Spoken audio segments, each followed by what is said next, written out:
রিজিক আল্লাহর একটি বড় নেয়ামত। আল্লাহ যাকে ইচ্ছা সীমাহীন রিজিক দেন, আবার কাউকে পরীক্ষা করার জন্য সংকীর্ণ করে দেন। মানুষ মনে করে রিজিক মানে শুধু টাকা পয়সা।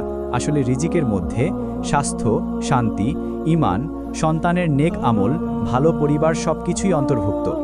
কুরআন হাদিসে স্পষ্টভাবে উল্লেখ আছে, রিজিক শুধু পরিশ্রম দিয়ে আসে না, বরং আল্লাহর রহমত, তাকওয়া ও দোয়ার মাধ্যমেই আসে। এজন্য ইসলাম রিজিক বৃদ্ধির কিছু বাস্তব আমল শিখিয়েছে। এখন প্রতিটি বিষয়ে বিস্তারিত আলোচনা করা যাক। প্রথমত, তাকওয়া ও গুনাহ থেকে বেঁচে থাকা। কুরআনে আল্লাহ বলেন, যে আল্লাহকে ভয় করবে, আল্লাহ তার জন্য উত্তরণের পথ তৈরি করে দেবেন এবং তাকে এমন জায়গা থেকে রিজিক দেবেন যা সে কল্পনাও করতে পারবে না। সূরা আত-তালাক 65:2-3। এখানে বোঝা যায়, হালাল হারামের পার্থক্য না করে শুধু কঠোর পরিশ্রম করলেই রিজিক বাড়ে না। গুনাহ রিজিককে সংকীর্ণ করে দেয়। হারাম উপার্জন করলে মনে শান্তি থাকে না, রিজিকের বরকত উঠে যায়। তাই তাকওয়া অবলম্বন করাই রিজিক বৃদ্ধির মূল রহস্য। দ্বিতীয়ত, ইস্তিগফার ও তাওবা।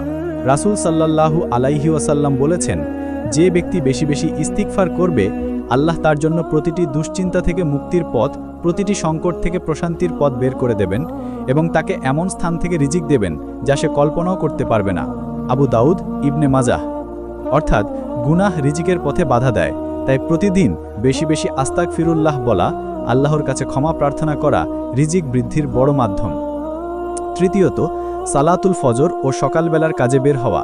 রাসূল সাল্লাল্লাহু আলাইহি ওয়াসাল্লাম দোয়া করেছেন, হে আল্লাহ, আমার উম্মতের সকালকে বরকতময় করো। আবু দাউদ, তিরমিজি। সাহেবেরা সকালেই ব্যবসা বাণিজ্য শুরু করতেন, আল্লাহ তাদের রিজিকে বরকত দিতেন। তাই ফজরের নামাজ আদায় করে ঘুমিয়ে না থেকে কাজে বের হওয়া রিজিক বৃদ্ধির জন্য বড় আমল। চতুর্থত, আত্মীয়তার সম্পর্ক বজায় রাখা। বুখারী ও মুসলিমে বর্ণিত আছে, যে ব্যক্তি রিজিকের প্রসারতা ও আয়ু বৃদ্ধির কামনা করে, সে যেন আত্মীয়তার সম্পর্ক রক্ষা করে। অর্থাৎ আত্মীয় স্বজনের সঙ্গে সম্পর্ক ভালো রাখা, খোঁজখবর নেয়া, প্রয়োজনে সাহায্য করা, এসব কাজ আল্লাহর কাছে এত প্রিয় যে এর কারণে মানুষের রিজিক বাড়িয়ে দেওয়া হয়। পঞ্চমত, সদকা ও দান। আল্লাহ বলেন, তোমরা যা কিছু আল্লাহর পথে ব্যয় করো, তিনি তার বিনিময় দেবেন। সূরা সাবা 34-39। সদকা কখনো সম্পদ কমায় না, বরং রিজিক বাড়ায়, বিপদ দূর করে এবং বরকত আনে। গোপনে দান করা, মসজিদ মাদ্রাসায় সাহায্য করা, গরিব দুঃখীকে খাওয়ানো, এসব কাজে রিজিক প্রশস্ত হয়। ষষ্ঠত, কুরআন তিলাওয়াত ও বিশেষত সূরা ওয়াকিয়া পাঠ।